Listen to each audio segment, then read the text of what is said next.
La guerra medieval no era solo un asunto de espadas, escudos y valientes caballeros chocando a caballo. Bajo la superficie de la caballería y el honor existía un mundo de genio oscuro, armas tan feroces, tan impredecibles o tan devastadoras que tuvieron que ser prohibidas casi tan pronto como aparecieron. Estas no eran elegantes herramientas de guerra, eran instrumentos de miedo, caos y brutalidad en estado puro, que a menudo rompían todas las reglas del combate justo que la sociedad medieval decía valorar.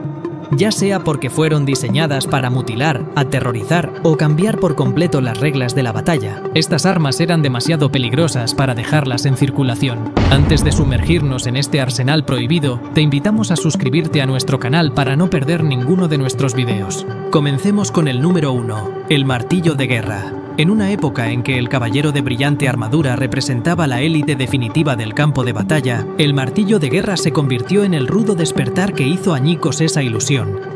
Literalmente, a medida que avanzaba la armadura de placas, ofreciendo una protección corporal casi total contra tajos, estocadas y flechas, muchos creyeron que la era de la vulnerabilidad había terminado.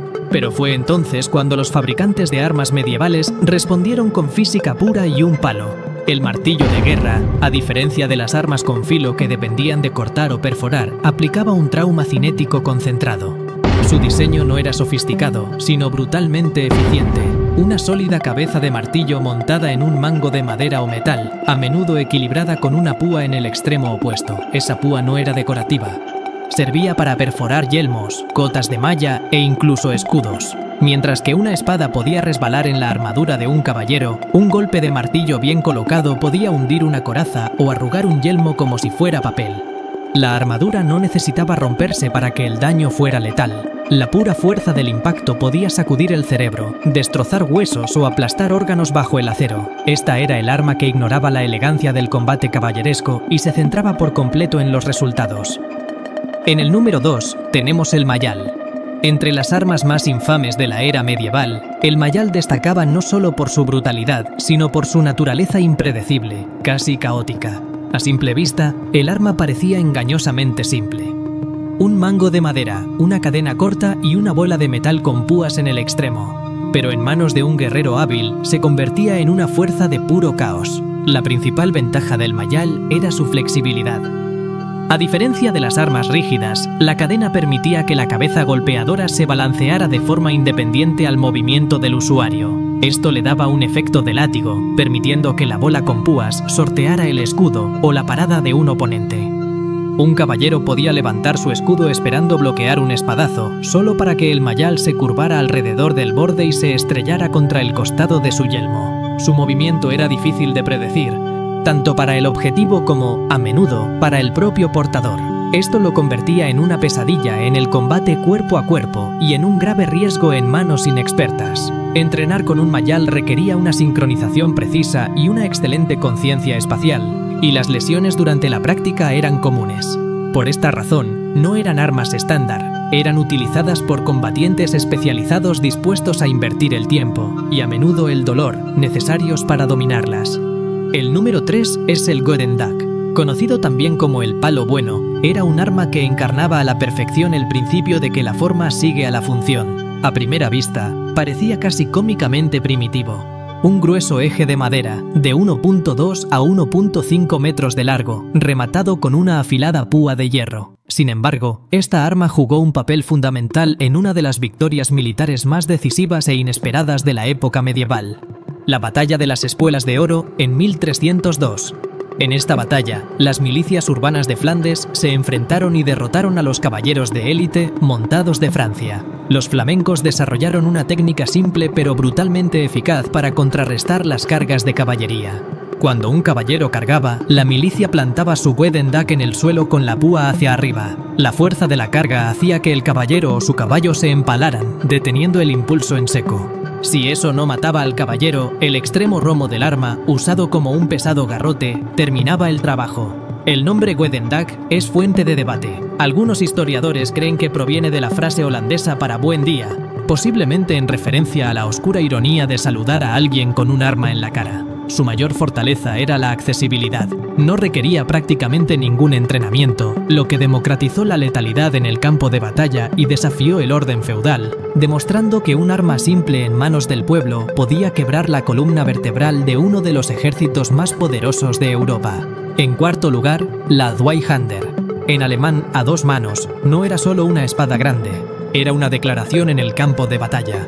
Midiendo hasta 1,8 metros de largo, esta enorme espada era el arma distintiva de una clase especial de mercenarios conocidos como los lansquenetes. Su trabajo principal era romper las formaciones de picas, los muros de lanzas que dominaban las tácticas de infantería de la época. Un solo y masivo mandoble de una Zweihander podía cortar varios ejes de pica, creando brechas para que las tropas aliadas se abrieran paso. Debido a su enorme tamaño y peso, de entre 2 y 4 kilogramos, exigía una fuerza física descomunal. Quienes las manejaban eran a menudo los Doppelsöldner, o soldados de doble paga, que recibían el doble del salario estándar por realizar el trabajo más arriesgado. Su diseño era especializado. Muchas presentaban un ricasso, una sección de la hoja sin afilar sobre la empuñadura que permitía un mayor control, y ganchos de parada para atrapar las armas enemigas. El impacto psicológico de ver a un hombre portando lo que parecía una viga de hierro afilada era, a menudo, tan importante como el daño físico que podía infligir. Llegamos al número 5, el atrapahombres. En el brutal paisaje de la guerra medieval, no todas las armas estaban diseñadas para matar. Algunas tenían el objetivo de capturar vivos a objetivos de alto valor, y el atrapahombres era la herramienta más ingeniosa para ello. Parecía un cruce entre una herramienta agrícola y un dispositivo de tortura. Un largo poste con un collar de metal con resorte en el extremo, forrado con púas orientadas hacia adentro. Cuando se usaba correctamente, se cerraba alrededor del cuello o una extremidad de una persona, inmovilizándola. La idea principal era económica. Capturar a un noble vivo podía suponer una fortuna en rescate. En lugar de matar a un caballero, tenía más sentido financiero sacarlo de su caballo y ponerle un precio a su libertad. Su largo alcance permitía a los soldados enganchar a los jinetes desde una distancia segura y derribarlos. También se usaba como herramienta de control de disturbios en las ciudades, permitiendo a los guardias detener a criminales sin un combate letal. Su sola apariencia inspiraba miedo, transmitiendo un mensaje claro. No solo querían detenerte, querían capturarte vivo. Hemos cubierto la mitad de nuestro arsenal prohibido. Hasta ahora, ¿cuál de estas armas te parece la más ingeniosa o la más aterradora? Déjanos tu opinión en los comentarios. Continuamos nuestro descenso en el arsenal medieval con el número 6, la Estrella de la Mañana. Esta arma, de apariencia casi primitiva, era una de las herramientas más brutalmente eficaces del campo de batalla. Consistía en un mango de madera rematado con una pesada bola de metal cubierta de púas y fue diseñada para una destrucción máxima. Cada púa en una Estrella de la Mañana servía para un propósito muy específico: concentrar la energía cinética de un poderoso golpe en superficies diminutas. Cuando esas puntas afiladas impactaban contra una armadura de placas o una cota de malla, concentraban tanta fuerza que podían perforar o deformar incluso el acero de alta calidad. Y si la púa no penetraba por completo, el mero impacto era suficiente para destrozar huesos, provocar conmociones cerebrales y causar graves lesiones internas. No necesitaba cortar, simplemente aplastaba. A diferencia de las espadas, que podían resbalar en la armadura, o de los mayales, que requerían una sincronización y un control precisos, la Estrella de la Mañana era fiable. Su cabeza fija significaba que no tenía los problemas de retroceso caótico de las armas de cadena, lo que la hacía más fácil de usar y más segura para quien la empuñaba, especialmente en formaciones de batalla cerradas. El nombre Estrella de la Mañana puede sonar poético, pero es probable que sea una oscura broma medieval. En el número 7 encontramos el bec de Corbin, que en francés significa pico de cuervo. Era una de las armas antiarmadura más especializadas y crueles del campo de batalla medieval tardío. A primera vista, se asemejaba a un tipo de martillo de asta, pero el diseño único de su cabeza le daba una ventaja táctica distintiva, diseñada explícitamente para hacer frente a la creciente eficacia de la armadura de placas completa. Esta arma surgió como respuesta directa al aumento del coste y la sofisticación de la protección de los caballeros. Su nombre proviene de su característica más definitoria, una larga púa curvada hacia abajo que se parecía al pico de un cuervo.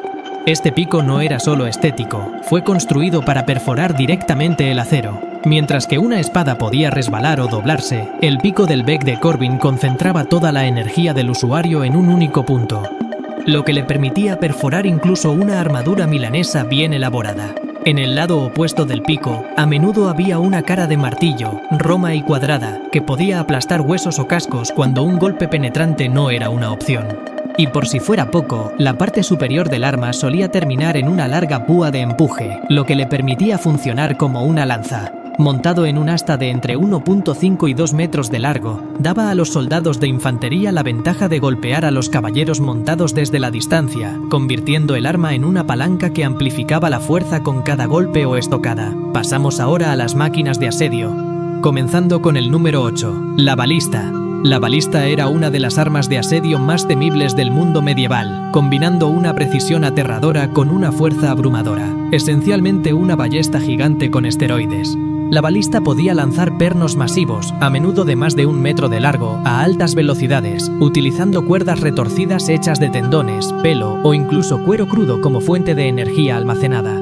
A diferencia de las catapultas que lanzaban piedras en arcos elevados, la balista disparaba en una trayectoria recta y plana, convirtiendo sus pesados pernos en lanzas gigantes que viajaban tan rápido que podían atravesar a varios soldados, escudos o defensas de madera con facilidad.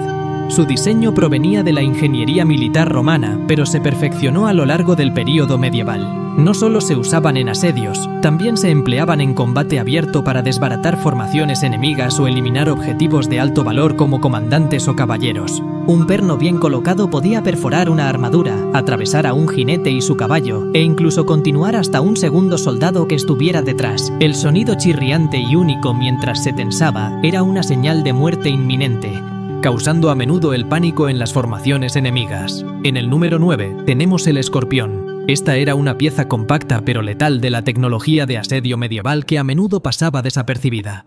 Mientras la masiva balista dominaba la atención con su tamaño y poder, el escorpión desempeñaba un papel mucho más sutil, llevando la muerte precisa y a alta velocidad a objetivos específicos. Piénsese en él como el rifle de francotirador del mundo medieval. No lanzaba proyectiles masivos al azar contra las fortificaciones, su objetivo era acabar con vidas clave. Esta arma de torsión lanzaba delgados pernos, similares a dardos, con una velocidad increíble, capaces de perforar armaduras a distancias de más de 350 metros. Su estructura más pequeña permitía una recarga más rápida y un reposicionamiento más fácil.